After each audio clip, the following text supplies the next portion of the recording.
I did for Nas probably never been done for him in his life. He's never been that viral at all, ever. Jimmy popping all that bullshit. I be seeing you, Jimmy, talking about we Gucci boo boo. He in the Gucci store. Talking about we Gucci boo boo. The Black King was going up. Jimmy like, Marita Moneda. Sounds like he want to do one with 50 Cent. That's what it sounds like. It sounds like Jim. Nah, I don't want to do nothing with that sucker. You heard? Leave him out the conversation.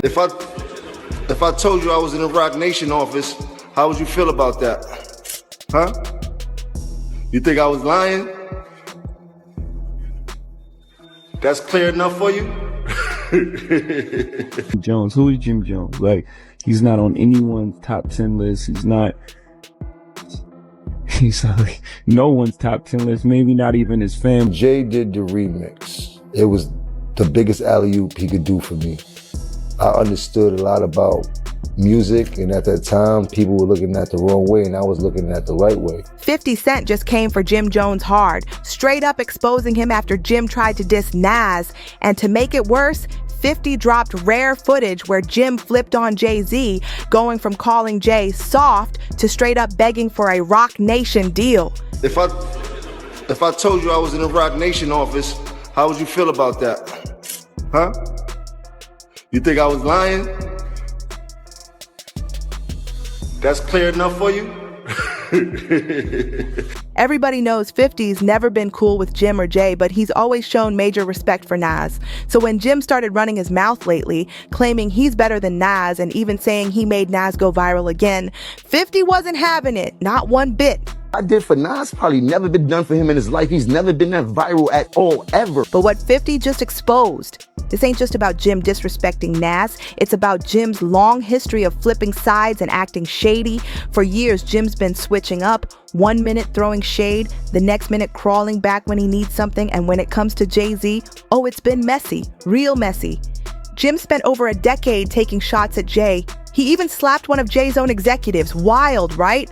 But when the money dried up and he needed a deal, guess what he did? He ran right back to Jay, switched up his whole energy, calling Jay a hero and begging for a Roc Nation deal. Total switch up. Now 50 is using this moment to remind the world exactly who Jim Jones is. A man with no loyalty, no real backbone, and no respect for the culture he claims to represent. But yo, that's just the start. Jim's disrespect for Nas blew up in his face because it gave 50 and others a reason to pull out the receipts and put his whole messy history on blast. Let's break down how Jim went from dissing Jay-Z to bowing down just to get a deal. Some people shouldn't be able to say your names until they done something in the genre of music. I've done too much in this music to even have to answer that question. Like Jim Jones, who is Jim? We all know 50 Cent never holds his tongue when it comes to calling out fake moves. And this time he went straight for Jim Jones. After Jim disrespected Nas, 50 called him out, saying Jim's nothing but Jay-Z's lapdog. And now everybody's watching Jim's nonstop flip-flopping ways. If you missed it, Jim boldly claimed he's better than Nas. Yeah, you heard that right. He even clashed with Shannon Sharp, talking wild like he could run circles around Nas in the booth. People were stunned. I don't care what nobody say. I know I made a little boo-boo when you talk about the sales and all this type. I don't feel like getting into that rhetoric about where I started and where he started. You said that. But listen, Nas was nice when I was in high school. When I was in 10th grade, Nas came out. Nas was dope. We appreciate him. He had a little bit of run. But Nas always came up second to Jay and DMX and all these other people. But lyrically, I'm gonna keep it a stack with you. Yeah, y'all but look how you dress. Nas. Look how you dress. You don't even be in the same places I be in. I can be in the church house. You can't go for Nas lyrics. I don't know who told you that. Now look, I know you on that good stuff, but you're not seeing Nas. You're not seeing Nas, bro. Let's be real. You got a bunch of 40 and 50-year-olds in their panties because I said I'm better than Nas. It don't matter. Look at you. Hey, I will run circles around Nas rapping right. I will run circles around Nas rapping right now. Right now, I will run Saturn around Nas right now rapping. Everybody knows. Jim really tried to flex like that against a legend? Wow. While rappers all over the game checked Jim for saying he's nicer than Nas, Jim didn't back down. Nope. He doubled down and even bragged, saying he made Nas relevant again. It's like Nas wasn't already a giant in the game since the Jay-Z beef days. The nerve. Ever. He's never been talked about like this ever in his life. Now, has Nas... You did. The last time he was in some this when people were comparing, is when him and Jay was beating on him. You heard? And since Jim brought Jay's name into the mix, you already know 50 couldn't resist jumping in. So what did he do? He dropped this throwback clip of Jim at Roc Nation headquarters, acting all happy, smiling from ear to ear like a kid in a candy store, and the caption, Classic 50. He wrote, "Someone asked me if I have more enemies than friends. I thought about it and said, yes, poor me. I'm suffering from success. LOL, talk about a flex." Now some people might say 50's being petty. But nah, this hits different when you know the real story between Jim and Jay-Z. Now you turn the lights on. If I told you I was in the Roc Nation office, how would you feel about that? Huh?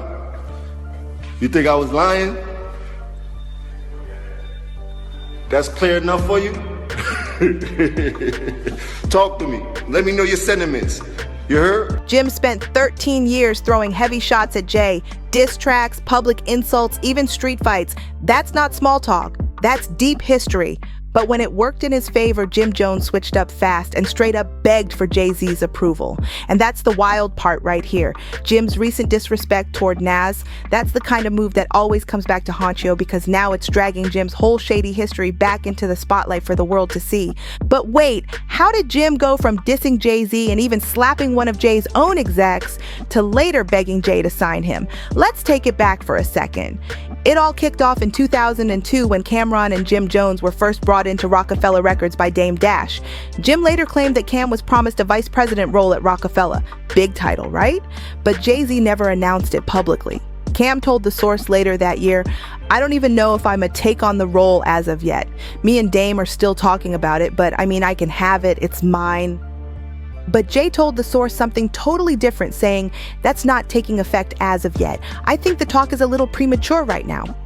So the tension? Oh, it was there from the start. Then Jay-Z hopped on a remix of Cam'ron and Jules Santana's hit, Oh Boy, and guess what?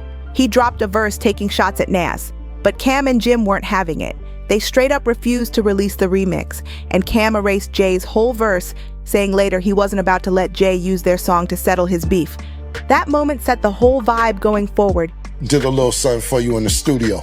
Then he had something to Oh Boy. This is Oh Boy's already #1? Yeah, it's popping. All right. Yeah, I listened to it and I was like, erase that. Cam and Jim felt like Jay didn't respect them. And from there, the sneak disses started flying. Jim started calling Jay out on interviews and radio shows, painting him as a corporate guy who lost touch with the streets. First of all, let's get right to it. There seems to be some drama. You and The Roc, Jay-Z, you try to diss. You did diss him. I just nobody. You dissed him. I just Michael Jordan. Oh man, we just there's no drama, man. No, we're gonna get to that. Shouts to Dame Dash, who started Roc-A-Fella Records, if y'all don't know. He's responsible for Roc-A-Fella getting off the floor that started in Harlem. You know what I'm talking about? He kept pushing that narrative hard. Jim really wanted to prove he was still that street guy, but his moves were saying something way different. Jim and the whole Dipset crew made it loud and clear. Their movement was raw, flashy, and wild, while Jay-Z was buttoned up, business first, and distant from the streets. Jim leaned all the way into that contrast, saying the streets had left Jay behind. You already know this that pip. You on there, bro. All right, that's on this. See, middleman? Give me that. I'm on there. Jones. Ha capo. Burning the streets up. Y'all know what it is, man. Purple Haze coming out. My dude Cam album coming out. Joel Santana, he's slated for September. You know what they call me, Geronimo Pratt, Dipset, the new Black Panther. Want no problems. I promise you. At first, Jay played it cool and didn't fire back directly, but everybody knew the tension inside Roc-A-Fella was real.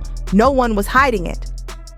Fast forward to 2006, Jim drops We Fly High, and boom, it explodes.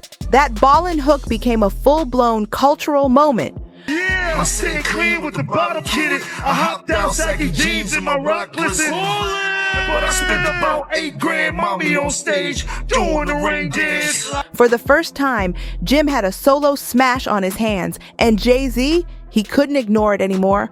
Jay responded with Brooklyn High, a remix of Jim's own beat, but this wasn't no friendly remix, it was pure disrespect. Tape up, no big things, we check around, they all ball game. It's over for you lames. Give me back the chain. It's over for you dance. Jay mocked Jim's style, clowned his bars, and even copied his ad-libs in a way that was cold, sharp, and straight up dismissive. But Jim wasn't going to stay quiet. He fired back with the beef mix, flipping the beat again and going straight at Jay's neck. He called Jay old, out of touch, and weak. The shots were personal now.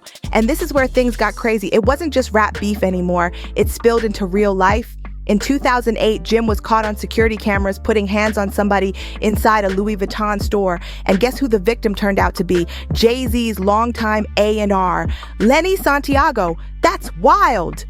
Jim got arrested and later pleaded guilty to misdemeanor assault.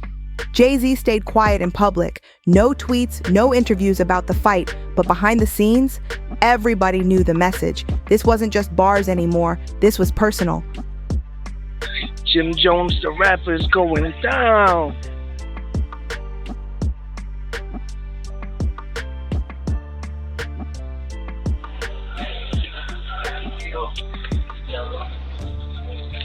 Jim Jones.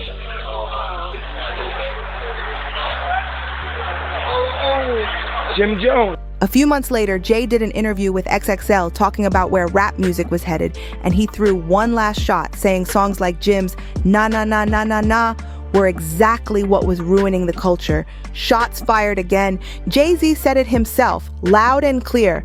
I mean like Jim Jones, for example, and I don't mean this because we never see eye to eye. He made na na na na na. What's the difference between that and Soulja Boy's smiley face type songs? Honestly, na na na na na could have been called Smiley Face. Cold words from Jay, and he didn't even have to leave his seat to throw that shade. Jay wasn't in the streets anymore, but man, he still found ways to clown Jim without breaking a sweat. But after that, the beef cooled down. From 2010 to 2015, it turned into more of a Cold War. No diss tracks, no public fights, just quiet tension behind the scenes. But in 2015, Dipset tried to stir the pot again. They dropped a freestyle over Diddy's legendary Victory beat. Cam and Jim came for Jay and Roc Nation, taking shots at the whole brunch scene, clowning them as industry puppets. They even dropped a sneaky Beyonce reference. Cam said, "Having money don't make you a real one. You step on the court, you gonna play my game. Just take Shorty's advice and say my name." They were clearly trying to fire Jay up again. But here's the thing. By that point, Jay-Z was living a whole different life. He was a billionaire, married to Beyonce, collecting rare art, running his own streaming service, and building a sports empire. He wasn't sweating Jim and Cam, yelling from the sidelines anymore. And just to prove how far apart they were, a clip resurfaced of Jay comparing himself to Michael Jordan, saying Jim was like the 8th guy on the bench, screaming at the MVP from the sidelines. What that Jim Jones, man? Hip-hop, of course, you know, is a competitive sport. But on the other end of it, it's like certain people shouldn't be able to say your names until they done something in the genre of music. I've done too much in this music to even have to answer that question. Like Jim Jones, who is Jim Jones? Like, he's not on anyone's top 10 list. He's no one's top 10 list, maybe not even his family.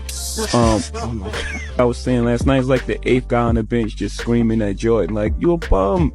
Like, you want to be like the 9th guy on the bench. I'm not even worried about. Brutal comparison, but spot on. This is where Jim finally realized he was only making himself look bad by still coming at Jay-Z. And what he did next, that's exactly what 50 Cent is clowning him for right now. Jim did a full 180 and started begging Jay to sign him. And guess what? In February 2017, it actually happened. After 13 long years of beef, Jim officially signed with Roc Nation. Can you believe that? Longtime nemesis turned collaborator Fat Joe signed to Roc-A-Fella, and now it looks like another former rival will be relying on Ho's team to steer his career, as Dip says Jim Jones is allegedly heading over to Roc Nation. Capo posted a picture of bottles of Douce and Ace of Spades next to a Roc Nation letterhead on IG and told fans to caption this. And it wasn't like he signed on the low either. Nope, Jim started bragging all over the place about getting invited to Jay's famous Roc Nation brunch, the same brunch he used to make fun of. If anybody getting answer checks, it should be us. Cocaine, we did that.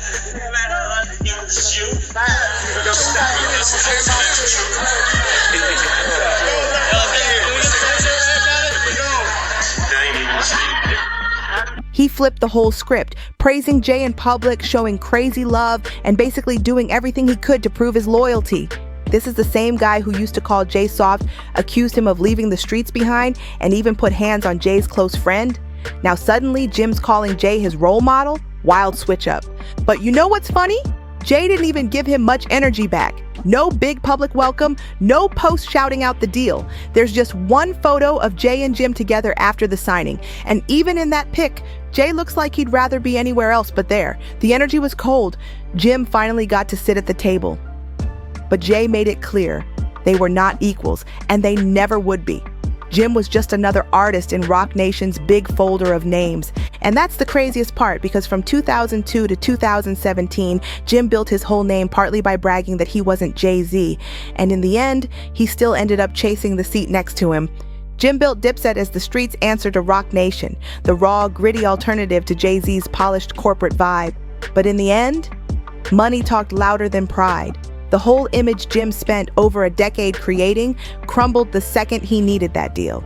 Jay-Z didn't have to clap back with diss tracks or get messy in interviews. He played it smart. He waited. And when Jim finally showed up ready to bow down, Jay took the meeting, signed the paperwork, and moved on without breaking a sweat. Cold game. And that right there, that's what 50 Cent is calling out loud and clear.